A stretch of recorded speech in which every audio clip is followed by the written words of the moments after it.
You can't get the flu from a flu shot. There are some individuals who are sensitive to components of the flu shot. They're also sensitive to the medium that the flu shot is developed in, and that's in eggs. So if you have allergies to eggs, for instance, you might have a problem. And there are some individuals who are actually sensitive to the flu. They have allergic reactions to the virus itself.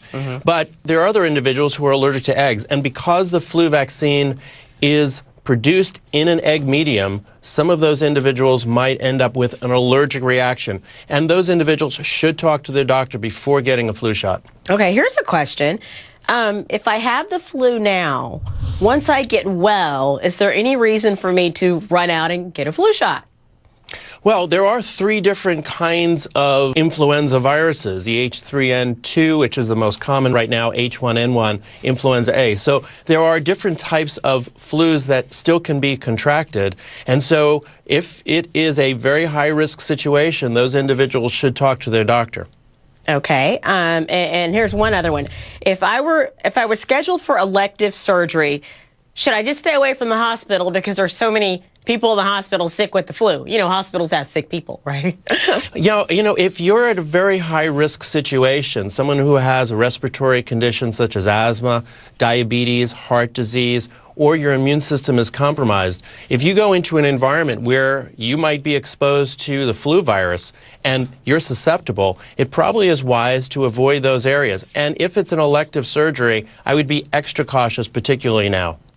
Is the stomach flu really the flu? And I got to tell you, I hear people say that's just a stomach flu, and I'm always like, what are you talking about? What is a stomach flu? The stomach flu is actually the norovirus, and this is a very, very tricky virus that attacks the lining of the intestines and the stomach and causes all those very severe symptoms that we often associate with the flu. Now, you can get nausea and vomiting with the actual flu itself, but the stomach flu is a very specific problem, generally caused by another virus, norovirus being the most common. Does the flu always require a doctor's visit, or sometimes will it just run its course at home? Yeah, for most people, it's actually recommended that you stay home, rest, drink plenty of fluids, eat appropriately, make sure that you keep yourself well hydrated. We don't want a lot of people going out into hospitals and to doctors unnecessarily. One, it actually can increase the spread of the flu. So for mild symptoms, people that can tolerate, they're generally in good health, staying home is probably the best idea. Okay, here's a question I know you get a lot, but I know there's a lot of people that still need this question answered. How can I tell the difference between the cold and the flu?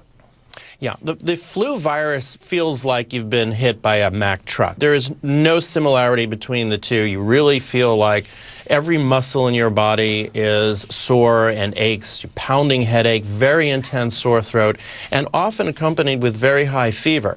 Now, cold symptoms, generally milder. They're also centered more around upper respiratory symptoms, nasal congestion, milder sore throat, runny nose, that, achy, tired feeling. But the sensation that you have with the flu, very different, and the fever associated with it can be obviously a lot more severe. Dr. Richard Firshein, great information as always. Thank you so much. Thank you.